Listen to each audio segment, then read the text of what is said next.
এবারে গাদার মধ্যে বই লাও, তুই গাদার মধ্যে বই লাও। হ্যাঁ বই বই। ওই কাছে আরো বেশি করে দাও, বেশি করে। বেশি করে দাও। আর বেশি করে দাও। গাদার দিকে বই। আর বেশি করে দাও। ও কাছে একটু বেশি করে দাও।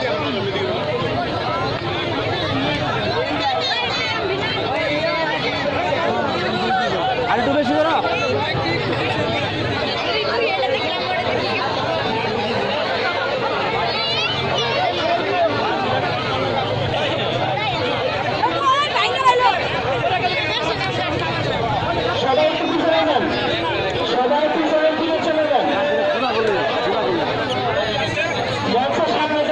মঞ্চের সামনে যারা